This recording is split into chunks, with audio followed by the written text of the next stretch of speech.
Hola a todas y todos. Estamos ya en otra sesión más de esta parte introductoria del curso. Lo que vamos a hacer hoy día y lo que hemos estado haciendo es contextualizar ya más localmente las problemáticas éticas, ¿no? Ahora lo vamos a localizar en cómo ha sido la evolución o el desarrollo de los temas éticos en nuestro país. Por eso pusimos a esta sesión la Agenda Ética en Chile, una visión retrospectiva. Eh, Vamos a dividir esta evolución en distintos momentos, ¿no? El primer momento lo denominamos el quiebre moral, ¿no? Y el quiebre moral se refiere a lo que significó en términos de, de la ética y la moral en nuestro país el atropello a los derechos humanos y la violencia del Estado que se desató desde el golpe militar en 1973 en adelante y las consecuencias culturales, sociales y económicas que tuvo. Estos atropellos a los derechos humanos, a los derechos fundamentales de las personas, quedaron registrados en el trabajo de dos comisiones que se instituyeron una vez que se recuperó la democracia en Chile. Fue la Comisión Rettig el año 1990 y la Comisión Valeg el año 2003. La Comisión Valeg y la Comisión Rettig fueron mostrando las evidencias de cómo en Chile el Estado, a través de las fuerzas, el aparato represivo, de las fuerzas policiales, investigaciones y sobre todo el accionar de los militares y las Fuerzas Armadas, eh, atropelló los derechos humanos básicos de las personas, como el derecho a la vida, el derecho a la libertad, el derecho a la libre expresión, el derecho al trabajo, etcétera, ¿no?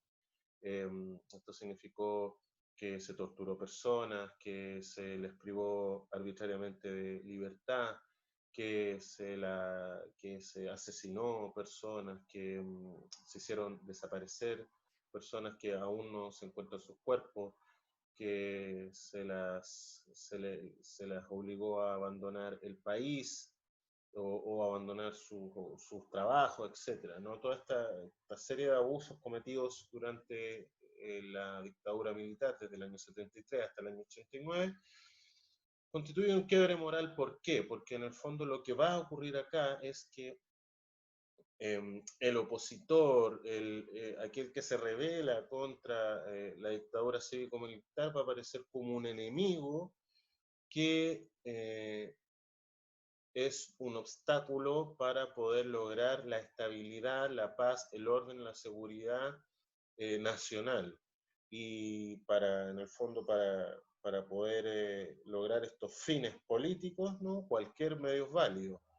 Eh, y en eso, entonces, se va a negar la dignidad del otro, se va a negar la dignidad de los opositores al régimen, y esto va a significar entonces que como sujeto moral no van a tener valor alguno y por lo tanto ninguno de sus derechos humanos ni los más básicos van a estar garantizados, ¿no? Esto significa uh, moralmente una cuestión muy, digamos, delicada, porque en fondo significa que el régimen adquiere un nivel de terror, ¿no?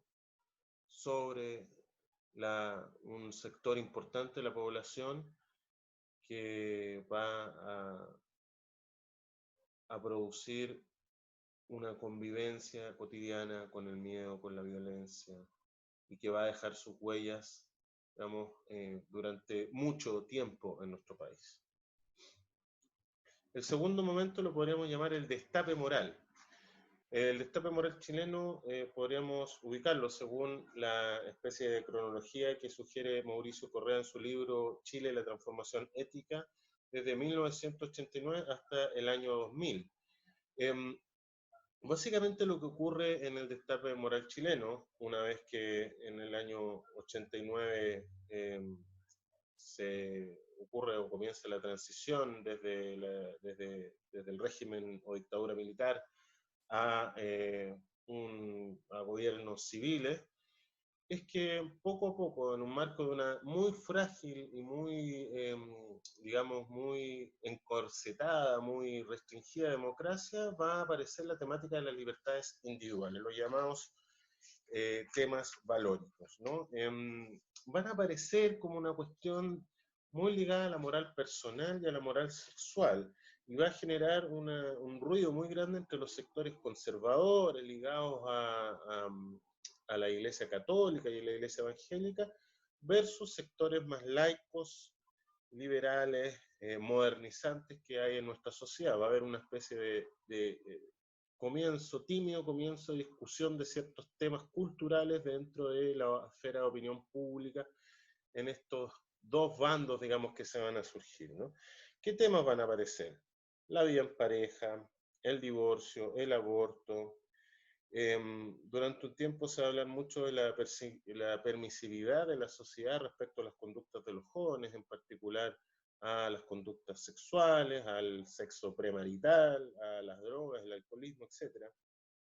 Los embarazos no deseados. Va a aparecer también en el horizonte la preocupación por el VIH,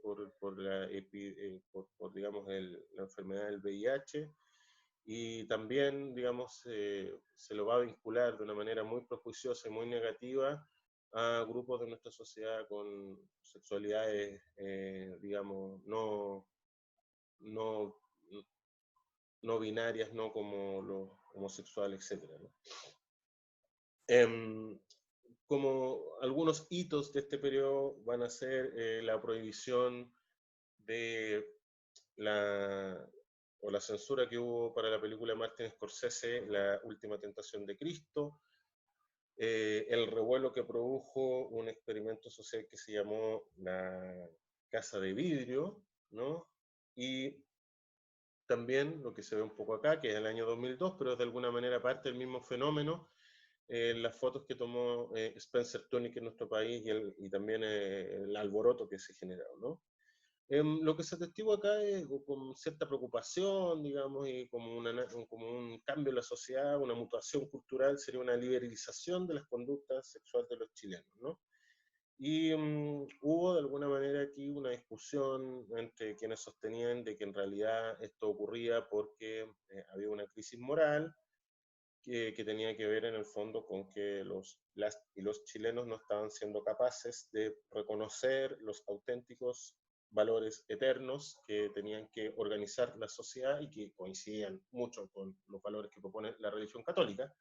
Y por otra parte también había una idea de que Chile desde el año 89 al 2000 había acelerado su modernización, y esta modernización había traído evidentemente un retroceso en los referentes culturales tradicionales como la religión, y había colocado en su lugar entonces un individualismo liberal que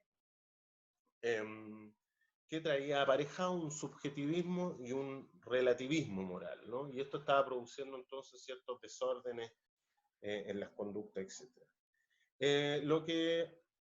Esta crisis moral, como se leyó, fue también uno de los elementos que se empieza a hablar acá, es esta especie de moral del doble estándar o la doble moral del chileno, ¿no? Que de alguna manera como sociedad parecíamos condenando públicamente ciertas conductas, pero en lo privado las aceptábamos y las considerábamos placenteras, legítimas, etc. Los cafés con piernas, los clubes nocturnos de striptease y eh, la pornografía, las infidelidades, apareció todo un interés por esta especie de conducta oculta en las y los chilenos para llevar su vida privada, pero que era absolutamente negada en el público, ¿no?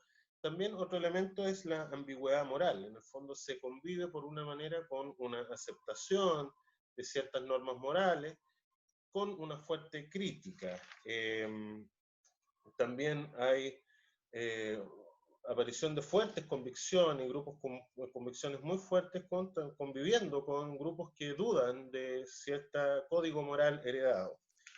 Y también la ambigüedad moral se va a expresar por una parte va a haber una especie de sensación de aumento de la libertad de elección entre las y los chilenos, conviviendo con una incertidumbre muy grande respecto a, digamos, si estas elecciones son buenas, son justas, son correctas, nos hacen o no hacen felices, nos convierten en buenas o malas personas, y una desconfianza en la autoridad. El tercer periodo podríamos llamarlo el periodo de la agenda valórica. Mauricio Correa lo ubica entre el 2000 hasta el 2019. Yo hice un recorte porque me parece que del 2011 en adelante comienza un periodo distinto, ¿no? Y que ya vamos a hacer referencia a eso. La expresión agenda valórica en Chile fue una expresión que empezó a difundirse entre los medios de comunicación, fue utilizada por teólogos morales como Tony Missouf, como también fue ocupada por políticos, ¿no? Entonces se empieza a instalar esta idea de una agenda valórica. ¿Qué es la idea, básicamente, de la agenda valórica? Es que los temas que antes se zanjaban por la autoridad o por la tradición o por ciertas instituciones como la iglesia, ahora pasan a ser parte de un objeto, pasan a ser objeto de debate en la sociedad civil, tienen un fuerte carácter conflictivo, por lo tanto aparece en la esfera de opinión pública polos muy fuertes, ¿no? Y un diálogo a veces que parece un diálogo de sordos entre posturas que no quieren renunciar a sus convicciones y a sus posiciones. Se continúa de alguna manera en una clave de la ética que podríamos llamar una reivindicación de las libertades individuales y también de ciertos, digamos, de ciertas, digamos, preocupaciones que tienen que ver con la identidad de los sujetos, ¿no? De las y los sujetos.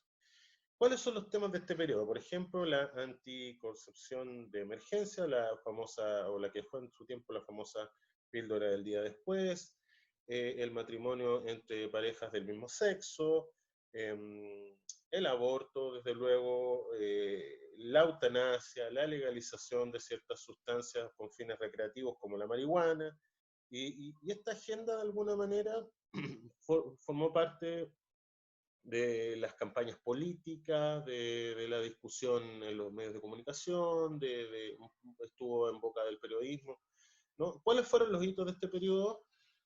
Primero, la ley de matrimonio civil del 2004, que logra, por así decirlo, crear o instaurar el divorcio en Chile, ¿ya? La ley o las disposiciones legales sobre la anticoncepción de emergencia, la píldora del día después, el 2010, el acuerdo de unión civil, que permite la unión civil de dos personas del mismo sexo, el año 2015, y finalmente la ley de aborto en tres causales el año 2017, o sea, hace muy poquito, y todas estas cosas fueron con un debate político, legislativo, judicial, requerimientos al Tribunal Constitucional muy, muy grande, ¿no? Muy grande. O sea, esta cosa no fue simplemente avanzar en este periodo, pero se le llama agenda valórica porque de alguna manera estos temas adquieren cierta publicidad y cierta relevancia y se transforman en parte de un objeto de deliberación cívica y política que antes no tenían, ¿no?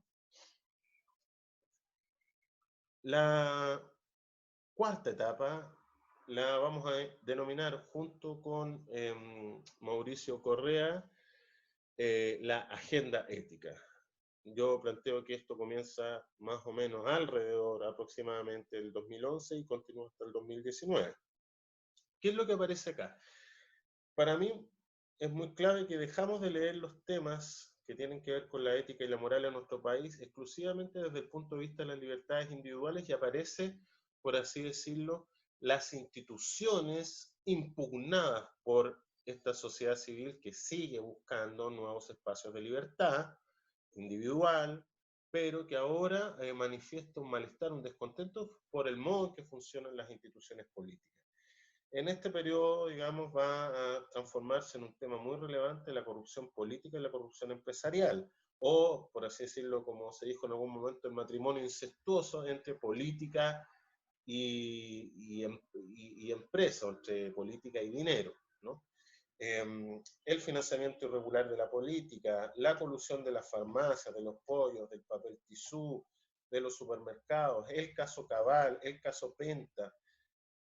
Habría que incluir aquí también casos de corrupción dentro de las Fuerzas Armadas, el Milico Gate y el Paco Gate, el fraude en el fútbol, también habría que incluir acá una cuestión muy importante y muy significativa, que fue el destape de los abusos sexuales dentro de la Iglesia Católica y todo el impacto que generó esto, ¿no? Vamos a asistir a un desmoronamiento de la confianza en las instituciones que fue registrado sistemáticamente en distintas encuestas, ¿no? La más afectada de todo, las Fuerzas Armadas, Carabineros, el Parlamento,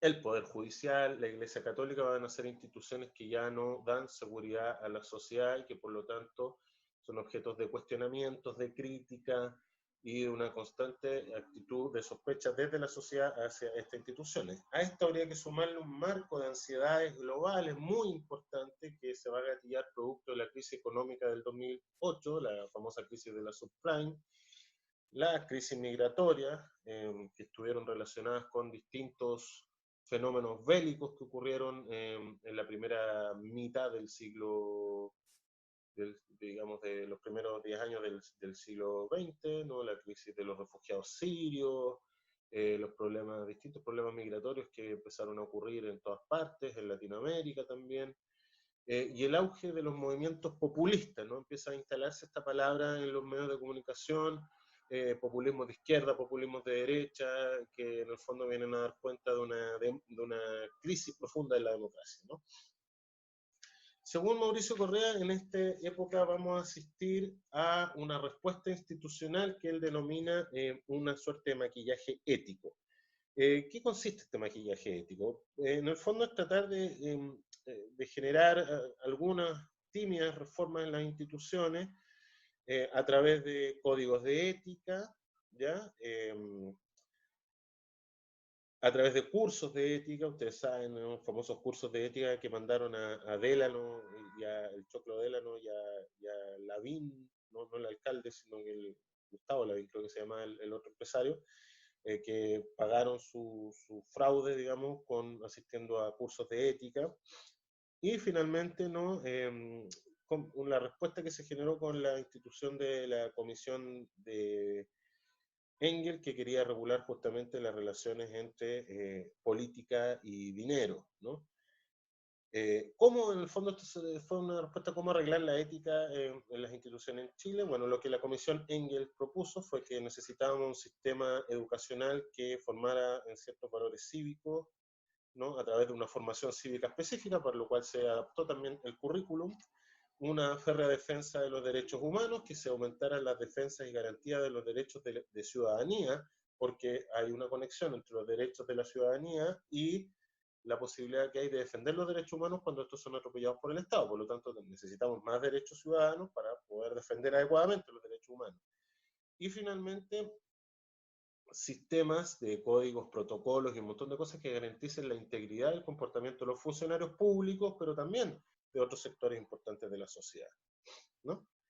En este periodo, digamos, junto con estas temáticas éticas, va a comenzar lentamente a surgir, no lentamente, digamos, va a comenzar a surgir lo que podríamos llamar el malestar social en Chile, y va a manifestarse a través de un ciclo de protestas que va a manifestarse con mucha fuerza y claridad en 2011 y que va a prolongarse hasta el año 2019. Y por eso digo yo que en este periodo estamos asistiendo como a otro giro, a otro punto de inflexión en esta historia que estamos contando, que estaría en la revuelta de octubre, donde, digamos, pienso que una forma de describir lo que pasó es que estamos asistiendo a un estallido del ethos neoliberal. Cuando hablamos de ethos en clases de ética, lo que nos estamos refiriendo a un conjunto de creencias, actitudes, prácticas que son compartidas que son una forma de vida compartida por una sociedad, y que de alguna manera regulan normativamente el comportamiento de esa sociedad, ¿no? Entonces podríamos decir, había un ethos que se generó desde el año 73 en adelante, y obviamente todo el periodo de la concertación y todos los gobiernos que fueron de la así llamada transición, se fue instalando en la cultura, en la sociedad chilena, un determinado ethos neoliberal, que entendía en el fondo las sociedades la sociedad en términos de competencia individual, que valoraba, valoraba mucho el mercado como forma de coordinar los esfuerzos sociales, que entendía que el bienestar la posición social dependía mucho de cómo yo me desempeñara en la competencia, en los mercados, ¿no? Y sobre todo en la educación, que la educación era el gran mecanismo en el fondo, el gran mecanismo de movilidad social, eh, que la educación tenía que estar fundada en el mérito y toda la sociedad tenía que ser en el fondo meritocrática. Y en fin, esos eran algunos componentes de esta ética neoliberal, ¿no? Esta especie de ethos neoliberal que había instalado entre nosotros, ¿no? Esto es lo que de alguna manera se pone radicalmente en cuestión desde el 19 de octubre en adelante. Comenzó de alguna forma con el gesto colectivo de los estudiantes, de las y los estudiantes de enseñanza media, de la evasión del metro, en respuesta a la subida del pasaje del metro, pero en realidad antes asistimos a una serie de agravios que cometen las élites contra la clase de mujeres y hombres trabajadores y de clase media, ¿no? Como en el fondo remarcando las diferencias, la cuestión de la desigualdad social que ya estaba haciendo ruido durante mucho tiempo en Chile, ¿no? Desde el año 1997, en que digamos, de las élites intelectuales, académicas y políticas, se empieza a hablar de una especie de malestar que estaría incubándose y que estaría muy relacionado con la desigualdad, ¿no? Obviamente todo esto generó una serie de interpretaciones respecto a si era o no cierto que había un descontento con el modelo, y si era o no cierto que la desigualdad era la raíz de los conflictos, o teníamos que buscarlo en otros elementos socioculturales. Pero lo cierto es que, al parecer, un gatillante importante de la revuelta de octubre fue justamente el hecho de que sobre una clase política y económica muy delegitimada por los constantes casos de corrupción y abusos cometidos, sobre eso también una falta de reconocimiento de la igualdad y de la dignidad de los que no son gente como uno, ¿no? Y esto, evidentemente, mezclado a otros elementos, se transformó en un material explosivo que el 18 de octubre, a mi juicio, vio, digamos, hace su estallido, ¿no? Esto va a cambiar el tipo de lenguaje que se ocupa digamos, en la lucha social, ¿no? Se van a ocupar términos con una profunda carga filosófica y ética, como dignidad, como igualdad, como justicia social, ¿no? Ustedes saben estas frases, hasta que valga la pena vivir, ¿no? Es decir, se vive una vida que no vale la pena, hasta que la dignidad se haga costumbre, plaza de dignidad, ¿no? Hay una serie de elementos que van a empezar digamos, a dar cuenta de un cambio de las orientaciones éticas en la sociedad. Estas frases de que hasta que valga la pena vivir nos da cuenta primero de que hay una profunda indignación y rabia con un determinado tipo de sistema económico, pero también un sistema de reconocimiento social, ¿no? Hay una crítica profunda al costo y la calidad de vida de las chilenas y los chilenos de a pie, ¿no? Hay una profunda sensación, como dijimos, de desigualdad económica, de desigualdad en términos del poder, en términos también de género. El 2018 hubo una ola feminista que se suma a este ciclo de protestas del 2011 hasta el 2019 y que adquirió mucha importancia en la deriva del estallido social, ¿no? Casi era como lo más importante, que finalmente con lo cual está hasta donde llegamos, ¿no? Antes de la aparición del coronavirus. Y básicamente en el fondo se entendió que se estaba criticando un sistema, una forma de vida que estaba relacionado con el modelo neoliberal instalado en Chile. Junto con eso hay una búsqueda de una salida a este individualismo neoliberal que de alguna forma basaba la vida en función del consumo constante, de una fuerte carga, digamos, de trabajo, el endeudamiento,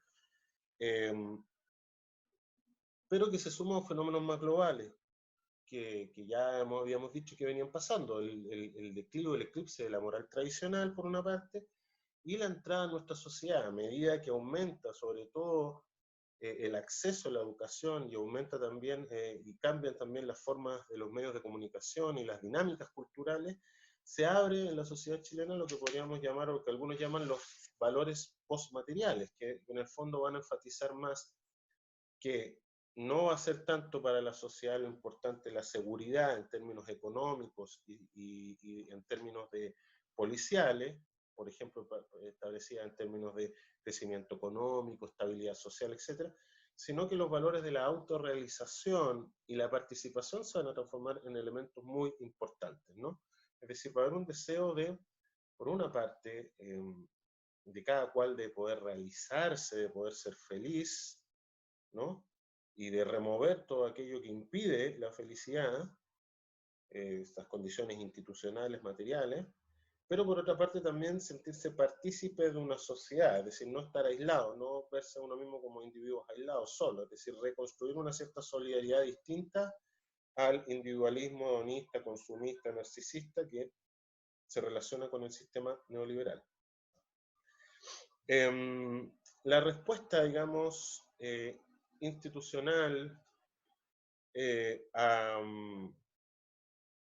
digamos, a este ciclo, ¿no? Que va a tener sus referentes y que va a culminar el 2019, va a ser entender en un primer momento de que esta cuestión era una disputa por un modelo de Estado donde aumentaran los derechos sociales, es decir, donde se aseguraba educación, salud, vivienda a todas y todos los ciudadanos como una base mínima para poder lograr una igualdad que permita a todos competir en los mercados de mejor manera. Es decir, necesitamos, no puede ser un capitalismo neoliberal salvaje, sino que necesitamos ciertas digamos, pilares de protección social para que esta sociedad pueda funcionar, si no se va a desmoronar.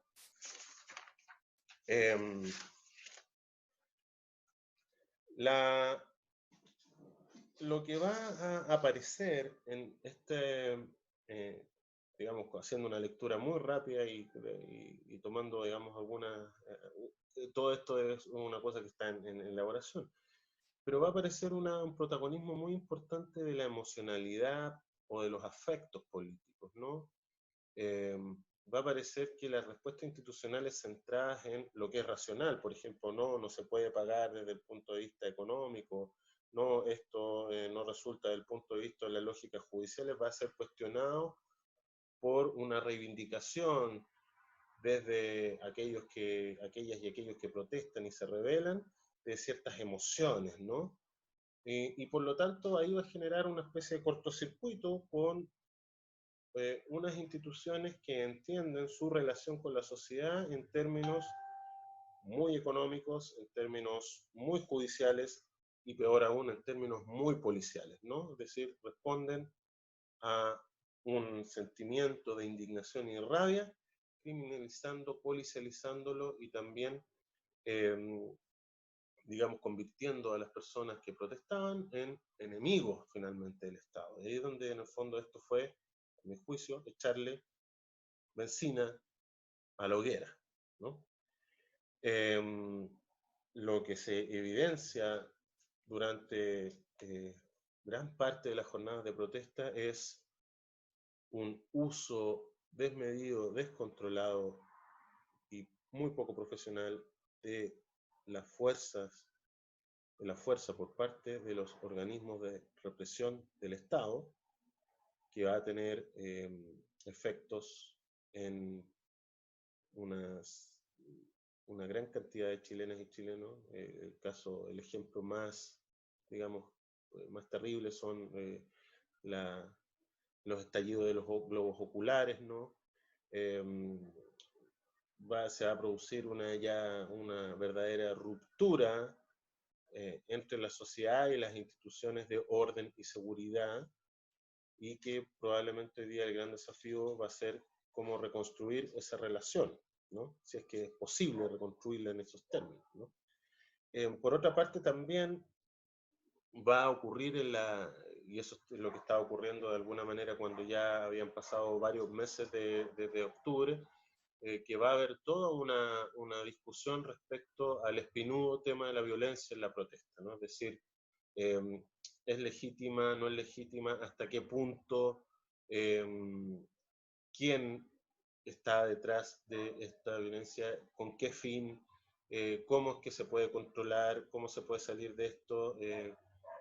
Y si de alguna manera es o no una buena solución en términos políticos contestar la violencia que eventualmente aparecía en las protestas con una violencia cada vez mayor desde los aparatos represivos del Estado. Entonces, este es el último, por así decirlo, la última estación hasta la llegada del coronavirus, ¿no? Lo que está ocurriendo en nuestro país después del 18 de octubre.